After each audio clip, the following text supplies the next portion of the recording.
سامعین ذی محترم، آپ کا میزبان ڈاکٹر حافظ محمد اسحاق آج کی گفتگو میں سیرت طیبہ کی روشنی میں درخت لگانے کی اہمیت پر روشنی ڈالیں گے۔ حاضرین محترم، آج دنیا میں جہاں سائنس نے ترقی کی ہے، ایجادات ہوئی ہیں، سائنس کی بدولت آج کا انسان ہواؤں میں سفر کر رہا ہے، سائنس کی بدولت انسان آج چاند پر پہنچ چکا ہے، تو وہیں پر انسان کی بنائی ہوئی چیزوں نے بھی انسان کے لیے مسائل پیدا کر دی ہیں۔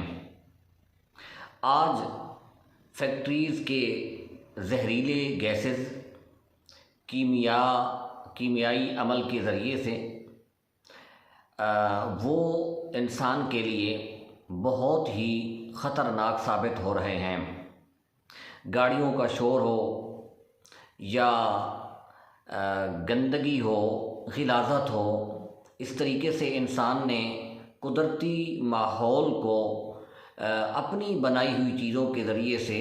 بہت ہی گدلا کر دیا ہے اور خراب کر دیا ہے، جس کی بدولت آج کا انسان پرفضا ماحول اور پرفضا ماحول میں سانس لینے کے قابل بھی نہیں ہے۔ یہی وجہ ہے کہ آج دنیا میں گلوبل وارمنگ کی وجہ سے بہت سے مسائل پیدا ہو گئے ہیں۔ آج دنیا میں فضائی آلودگی ایک بہت خطرناک حد تک بڑھ چکی ہے، جس کی وجہ سے سموگ میں خطرناک اضافہ ہو چکا ہے، اور ساتھ ساتھ یہ بھی ہو گیا ہے کہ بارشوں کی کمی ہو گئی، اور بغیر موسم کے یا خطرناک بارشیں اور سیلاب بھی یہی ماحولیاتی آلودگی کی وجہ ہیں۔ تو اس حال میں ضروری ہے کہ ہم اپنے ماحول کو پاک اور صاف رکھنے کے لیے اور گلوبل وارمنگ سے بچانے کے لیے درخت لگائیں۔ سیرت طیبہ کا جب ہم مطالعہ کرتے ہیں تو رسول اللہ صلی اللہ علیہ وسلم کے بہت سے فرمودات ہیں، جس سے ثابت ہوتا ہے کہ درخت لگانا رسول اللہ صلی اللہ علیہ وسلم کی سنت ہے۔ مدینہ طیبہ کے اگر ماحول کو دیکھا جائے تو مدینہ طیبہ میں اکثر صحابہ کرام کا جو بزنس یا کاروبار تھا وہ کھجور کا تھا، اور مدینہ طیبہ میں سب سے زیادہ کھجور کی کاشت کی جاتی تھی۔ خود رسول اللہ صلی اللہ علیہ وسلم بھی نے کئی مواقع پر درخت لگائے ہیں۔ یہی وجہ ہے کہ نبی کریم صلی اللہ علیہ وسلم نے بہت سے مواقع کے اوپر صحابہ کرام کو بھی رغبت دلائی، جیسا کہ حضرت ابو ہریرہ فرماتے ہیں کہ میں ایک دفعہ درخت لگا رہا تھا تو رسول اللہ نے مجھ سے پوچھا کہ ابو ہریرہ کیا کر رہے ہو؟ تو میں نے کہا کہ درخت لگا رہا ہوں، جس سے یہ معلوم ہوتا ہے کہ نبی کریم صلی اللہ علیہ وسلم بھی اور آپ کے صحابہ بھی درخت لگاتے تھے۔ درخت لگانا سنت ہے، درخت لگانا صدقہ جاریہ ہے۔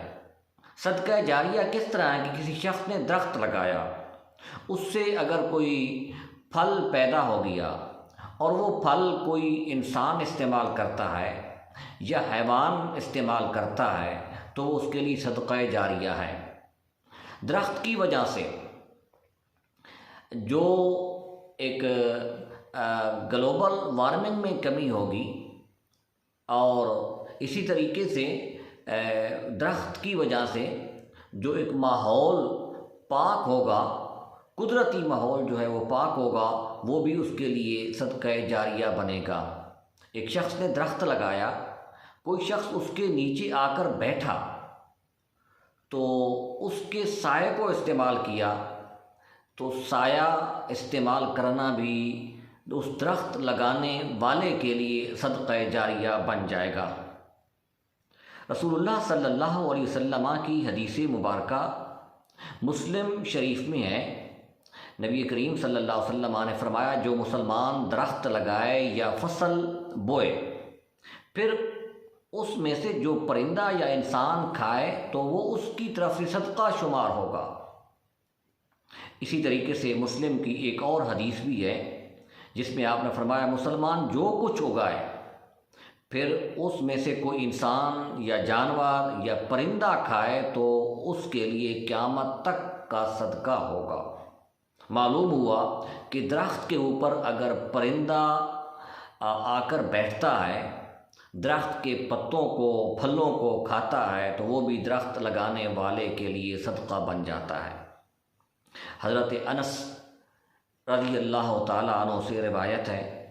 آپ نے فرمایا کہ 7 چیزیں ایسی ہیں جس کا ثواب مرنے کے بعد بھی ملتا رہتا ہے، تو ان میں سے ایک چیز درخت بھی ہے۔ ایک صحابی رسول اللہ صلی اللہ علیہ وسلم کے حضرت ابو درداء ہیں۔ حضرت ابو درداء کہتے ہیں کہ میں دمشق میں ایک درخت لگا رہا تھا تو ایک شخص میرے ساتھ گزرا،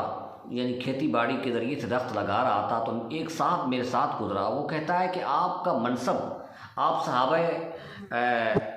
صحابی کے منصب پر فائز ہیں، آپ کے منصب کی شایان نہیں ہے کہ آپ ایسا کام کریں۔ تو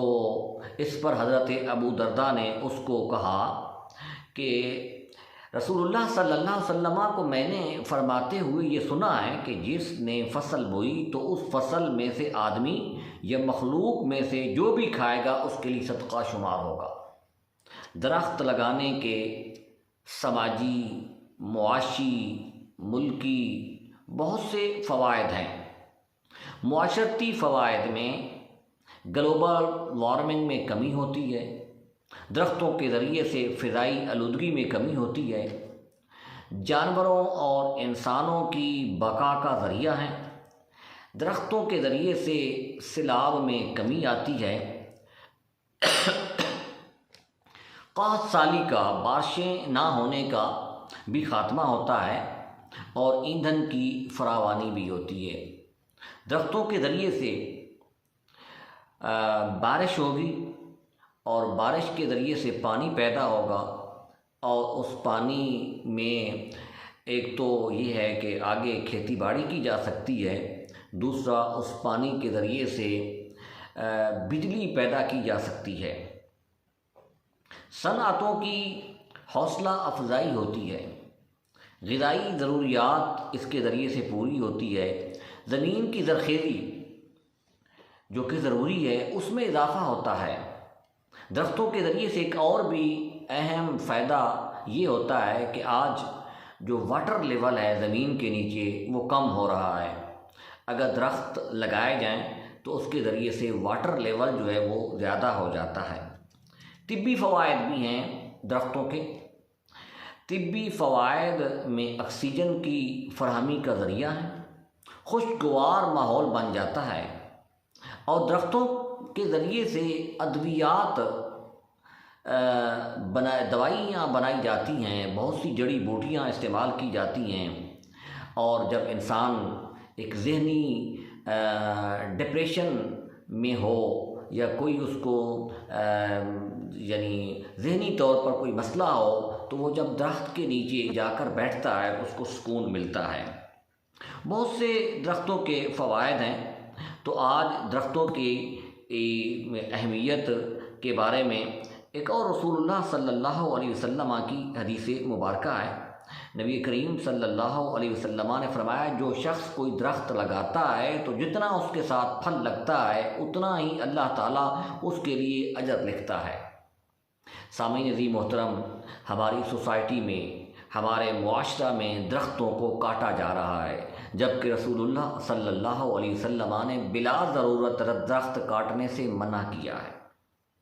رسول اللہ صلی اللہ علیہ وسلم درخت لگاتے تھے، درختوں کی حفاظت بھی فرماتے تھے، اور رسول اللہ صلی اللہ علیہ وسلم نے کیا فرمایا؟ حضرت عبداللہ بن حبشی سے روایت ہے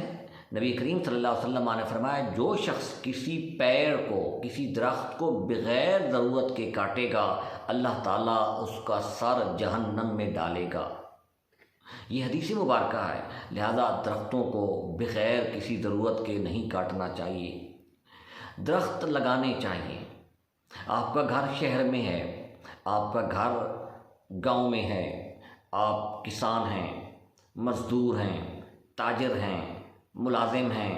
جس پیشہ سے بھی وابستہ ہیں، ایک درخت اپنے لیے لگائیں اور جنت میں محل بنائیں۔ کم از کم ہر شخص ایک درخت کی آبیاری لازمی کرے۔ ہمارے یہاں نمائش کے طور پر درخت تو بہت لگائے جاتے ہیں، لیکن ان کی آبیاری نہیں کی جاتی، ان کی حفاظت نہیں کی جاتی۔ ضرورت اس امر کی ہے کہ درختوں کی حفاظت کی جائے اور زیادہ سے زیادہ درخت لگانے کی ترغیب دلائی جائے۔ شکریہ والسلام۔